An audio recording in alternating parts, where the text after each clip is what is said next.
Hello, hello, everyone. And this is the Inflamed Sisters Thriving podcast, a safe space created to guide women living with chronic illness to uncover their purpose by doing what they were meant to do, move in power by advocating for themselves in every aspect of life, and to find strategic growth in their health, career, and business. You will learn how to stop hiding and start thriving. We will inspire, educate, and motivate you as we show you Inflamed Sisters thrive together always.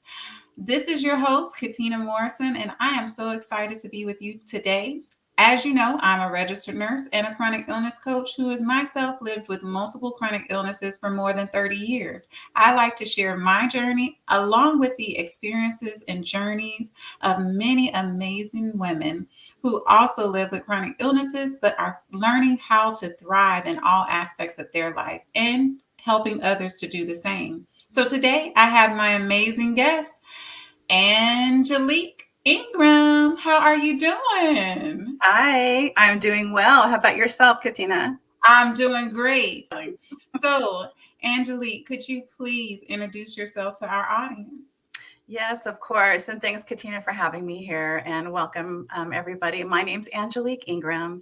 I'm a holistic health practitioner, a mindfulness coach, and the founder of a mindful journey to freedom, where I help people create more mindful living as they relocate or just in general. And I'm also a volunteer for the Myositis Support and Understanding Organization, as myositis has affected my own life for the last 20 years. And I'm based in San Diego, California, but I also go back and forth to London and also to Accra in Ghana. And that's a little bit about me. Wow. So that's also what makes you an excellent person to teach and to work with people as far as mindfulness, because you have a lot of travel experience too. I remember you said how you tie in mindfulness to travel That's as right. well.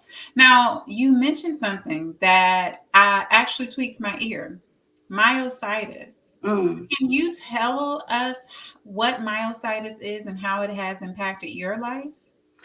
Absolutely. So I was diagnosed with dermatomyositis back in 2002. And so it's been just over 20 years. It's a rare autoimmune disorder that affects and depletes the muscle enzymes. So it leaves its patients very weak. The inflammation is very high. And, for me, it came up gradually. But although it seemed like I just hit a wall one day, and it took about 4 months for them to diagnose me. And by that time, I was already in a wheelchair. I wasn't able to walk. I wasn't able to lift my arms, so I couldn't do things for myself. And so I had to basically, I was in my chair for about a year until the medication started to kick in. And I was able to get out of that chair and rehabilitate myself. Obviously, I'm doing a lot better now, thank God. And it's that journey right there is what really brought me into the holistic arena of taking care of myself more holistically, more organically. And that propelled me into a life of mindfulness practice. So that's a little bit about my journey with the dermatomyositis. I did acquire full remission, a couple years after I was able to get out of the chair and get off the medications until recently when I was diagnosed with the rheumatoid arthritis. Of course, that flared my DM once again. So here I am. Wow, what a journey. So it took 4 months for diagnosis for your myositis, Yeah. and you just recently had another autoimmune diagnosis, which was rheumatoid arthritis. You're one of many who experienced that. What some don't realize is that having one autoimmune disease puts you at risk for developing others. And when we say others, not one more, not two more, there are people who have developed multiple autoimmune diseases after just one diagnosis. Mhm. So for you, it was dermatomyositis and then now rheumatoid arthritis. What was that journey for you like with that new diagnosis with rheumatoid arthritis? You know, there is a third diagnosis now. Yeah, Sjogren's syndrome, and So yeah, it's been a very difficult year, I would say. But having said that, I know now, and I have the tools and the resources to carry on through this and thrive through these new diagnoses, which of course was very emotional. You know, it was very um, not traumatic, but it was difficult to really swallow again. And you know, deal with the pain of the rheumatoid arthritis, which the pain started in April, and I wasn't diagnosed until September. Mm. Um, I had kind of like just left it alone. I thought I was having plantar fasciitis because my feet were the first ones to feel the pain. So I was traveling this summer, and then when I came back to the States, it was getting worse, and the fatigue was setting in. I had no energy, and okay, there's something definitely wrong here. So I went in to see my doctors, and sure enough, all the testing came back with rheumatoid arthritis, and then I Mm. started having some lung issues as well, and dryness of my eyes and mouth. And they did further testing, and of course, that's when the Sjogren's syndrome came up. So, I've been back on the methotrexate and the steroids. However, they just weaned me off the steroids. So I've been off of them for the last 2 weeks. So I'm crossing my fingers that, I do well without that. I continue doing that as well. So, but I'm still on the methotrexate. And, through my mindfulness practice, I've really been able to just, you know, um, get through it with more ease and grace Mhm. because now I know from learning from 20 years ago and going through my dermatomyositis, we go through things like, it's not just about the pain, right? And the doctor's appointments. It's also about our relationships Yeah. and our emotional side, our inner connection, right? And how we can control how we move things and how we navigate through these new journeys of our illnesses. And yeah, I lost some friends along this way. I even had family members, turn their backs on me, and um, whether it's just not, they didn't understand or didn't believe, because with these kinds of conditions, we look okay on the outside, but they don't understand that, we're really suffering on the inside. And Mhm. so with mindfulness practice, it really helped me navigate through that. Although it was a long, hard journey, I had to let go of a lot of things and come to some really hard realizations about myself as well. So, with all of that in the last 20 years and practicing this throughout my life, I've been able to really get through these two new diagnoses, with more peace, and I'm having more balance with that. A beautiful example of a person who has learned to stop hiding and start thriving, because it is a process. It's not something that we get to right off the bat. We have to be able to really take in and feel those emotions that come with those challenges that you express. But your mindfulness practices has helped you to find peace. And what a beautiful way to describe your journey, that despite the challenges, you've been able to find peace with mindfulness. So, right when I said that, remember, one diagnosis, you can sometimes put you at risk for multiple. We've got dermatomyositis, we've Mm-hmm. got rheumatoid arthritis and Sjogren's. Wow, what a combination! But you still have found joy and peace. And I want to know, one of the things that you say has been a very important factor, even while facing the challenges of losing the relationships with loved ones and with friends, which is a journey that many of us who have autoimmune disease face, whether it is, like you say, because they don't believe you or they don't understand. And honestly, no one can understand the journey of a person who lives with chronic illnesses, especially multiple chronic illnesses, better than a person who lives with it. Not even a doctor can understand it fully until they've experienced it. And I've actually had the opportunity to interview doctors who not only are rheumatologists but live with autoimmune conditions. So they have an extra level of that compassion that sometimes people may lack. Can you tell me, what is mindfulness? It's been the thing that has helped you through all of this. Can you give me your definition of it? Yes. And I'm glad that you asked that, because there can be so many misconceptions about what mindfulness is. Um, mindfulness to me and in general really is a state of mind. It really is just the way we think, the way we are more aware of who we are, what we do, and how we react to life in general. It's not a religion. It doesn't follow any particular dogma. It's really just a state of mind and the intention of living with more intention, right? It's an intentional living lifestyle. And it's really about just increasing the self awareness of how we think and how we can create a lot of stress within ourselves by analyzing and taking things personal on the outside, right? So once we can, so mindfulness is really just learning how to become more aware of those things, and it's a practice for sure. It's not going to happen overnight, but it's a wonderful, more powerful tool that you can use to help create more peace in your life and find more balance and joy, and let the outside world just be. Wow, I love it.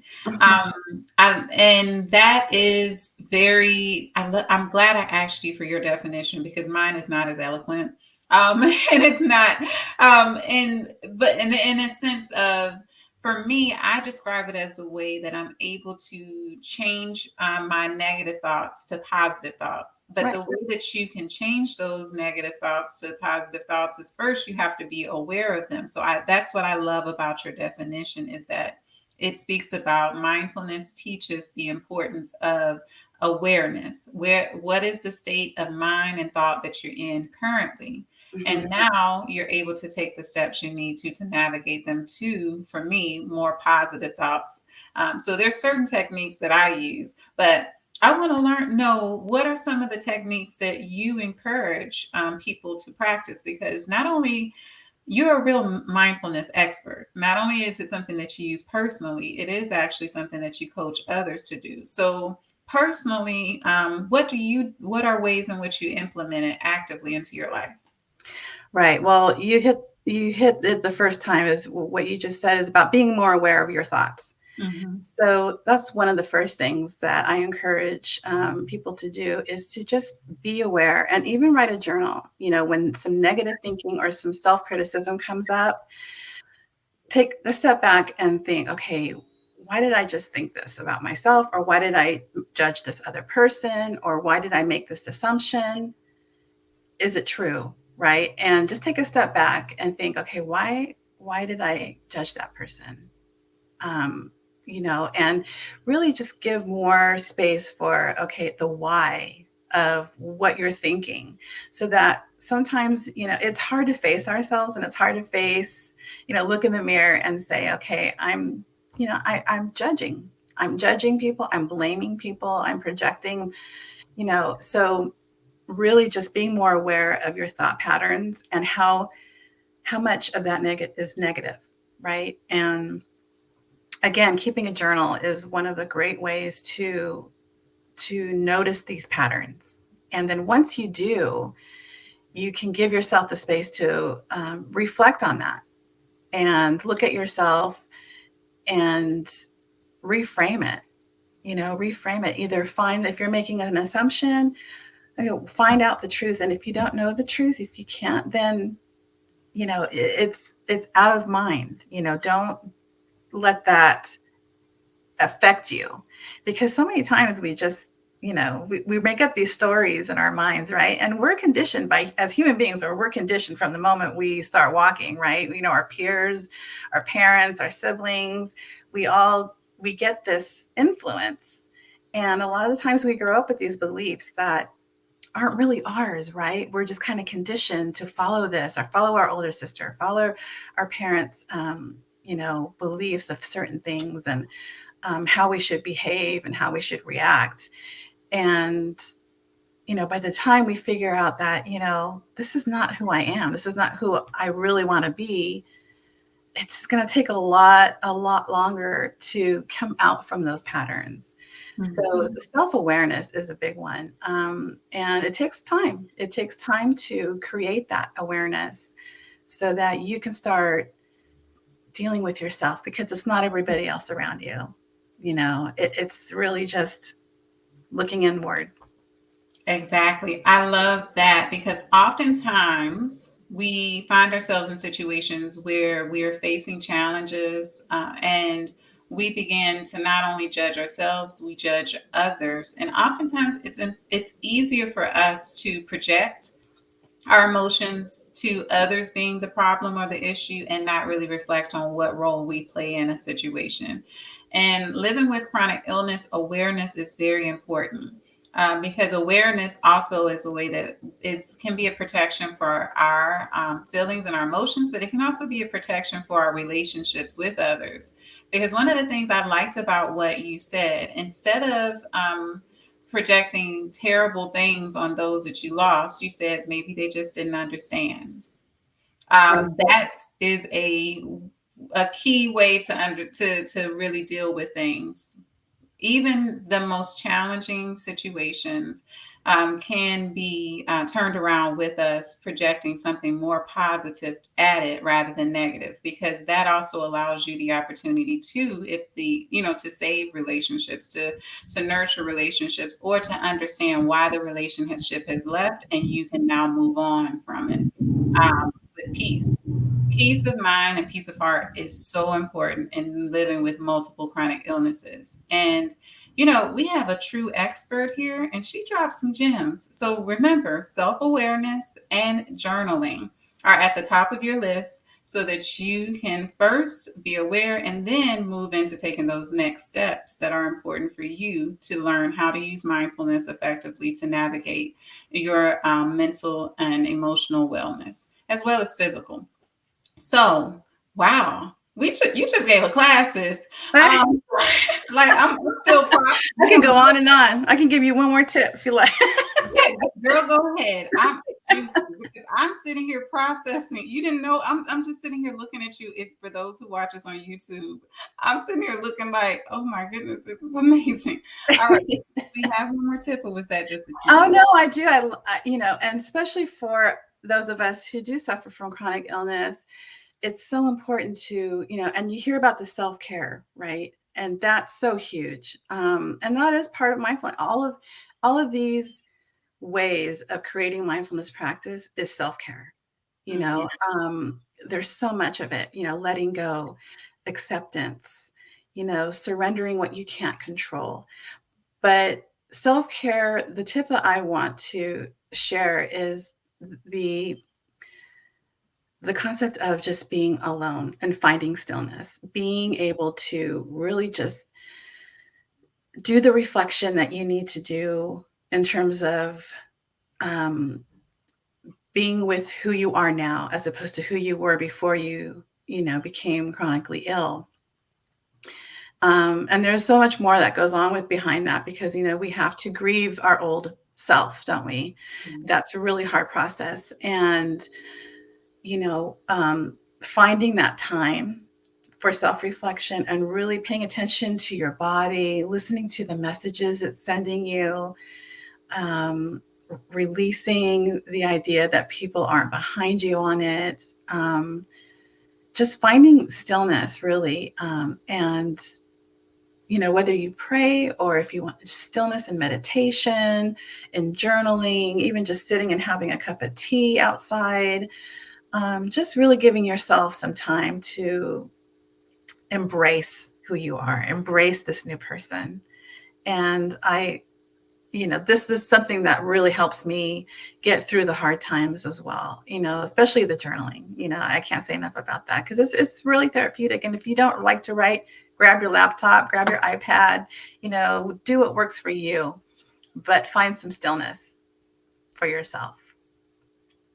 I appreciate you sharing that, because you mentioned some very key points. Those who live with chronic illness have to grieve the loss of the old person that we were, or who we thought we would be, because there are changes into how we are able to accomplish the many things that we would like to. When we're going to do things a bit differently, but that doesn't mean that you cannot accomplish your goals. It's giving yourself time to process things so that you will learn how are you going to reach those goals as the new person you are, and learning to love who you are and adjust to that person too. I know it took me some time, and I think it also takes people who are around you time to adjust to that person too. So giving them grace as well as yourself is important. Wow, key things. So we Well said. learned self awareness. Thank you. We learned self awareness, journaling, self care, embracing that new you, acceptance. Y'all, there's a lot of things, but we're naming these things out, but you need a guide to take you there sometimes, because sometimes it's so challenging. So you are an amazing guide for people as a mindfulness expert and coach. But one of the things I'd like to focus on is these amazing tools that you've given people outside of your coaching. You have two books that are on the horizon. Horizon. Okay. One of them. Can you tell me about the work that you've been doing, the writing work you're doing, and what impact you desire to make with each of them? Thank you. Yes. The first project is an anthology book, and it is hosted by the Women in Business organization based in London, the UK. And it's really all about women empowerment. And so there's about 9 of us authors who have written chapters in this book. And it's our stories, our true stories of overcoming adversity and thriving into more success. And that means not just business professionally, but it's also personal, emotionally, and how we're living happier lives. And so I'm really excited to be a part of this project. And it's been a very great experience. And I can't wait to get it out to be published this in February, excuse me. And then also I'm working on my big book, a nonfiction, my first memoir of my own journey through adversity, some trauma that occurred right before I was diagnosed with dermatomyositis about 20 years ago. And then also how my journey brought me into where I am today, and how my mindfulness practice has evolved, how I struggled through all of that and all of the issues and experiences that I went through during this time, and how it brought me into a more a mindful life and intentional living lifestyle. So I'm really excited for both. That hopefully it will come out in May next year. And I am so excited to finally share my story, because I've been wanting to write my story for so long. But of course, it's hard for so many of us that, you have to be in the right headspace. And believe me, it was hard writing this book. And I'm still going through the writing process of my major book to be in May. And so, yeah, I've had to revisit some difficult times. And so, but it's been very therapeutic in a sense as well. And it's challenged me to even strengthen my practice even more. And I'm really excited that I'm finally going to be able to share it with you. Well, I'm excited to get my copy of both books. So we have one book being released in February 2023. Do we have a title for that book? It's Women Thrive, and it's true stories of women through adversity into success. Excellent. And then our next book is your personal memoir that is going to be released in May of 2023. That's what we are manifesting. Yes. Indeed. The name of that book is going to be titled. It's a work in progress still. That Okay, title. so Yes. be on the lookout. There are two books coming from Angelic Ingram in 2023, one in February, one in May, a personal memoir in May. In February, the book Women Thrive. And you know, I love hearing about thriving. Yes. Because that is actually in Flame Sisters Thrive, and what I center and focus all that I do about, helping women to learn that despite their challenges in chronic illness, despite their challenges in life, you can learn to stop hiding and start thriving in health, career, and business. And those are things that you help. That's what I can see that book is likely going to do all of that, because you're touching on the 9 different views of 9 different women from various walks of life. Right. What was writing this anthology like for you, or your portion? Yes, my chapter, again, you know, it was a healing process, because I had to revisit some parts of my life where it was difficult, you know, and so yeah, and we all had that kind of, you know, experience of having to relive, you know, the adversity and trauma and things that happened in our life. But then we just got this energy as we moved through the process, you know, of collaborating, and the energy with all of us, supporting each other.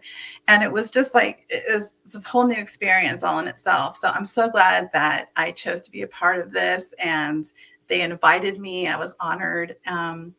And, you know, it's going to be a wonderful book for any woman, or man, to just read about how women, you know, deal with the adversities in their lives, and what they go through, and what they have to do to get through it and succeed. You know, I'm so excited about it. And yeah, it's been a healing journey for me, but it's been excitement, it's been empowerment, it's been supporting. And I'm so thrilled to be a part of it. Yeah, and what a blessing.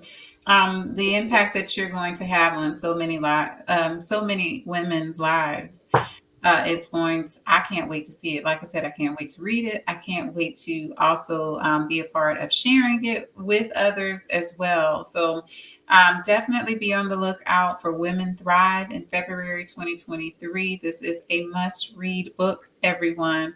And all of us have had some type of journey with, whether it be with trauma due to our health, trauma due to our childhood or life experiences, but being able to overcome those challenges, now that is a mindfulness journey that is worth it.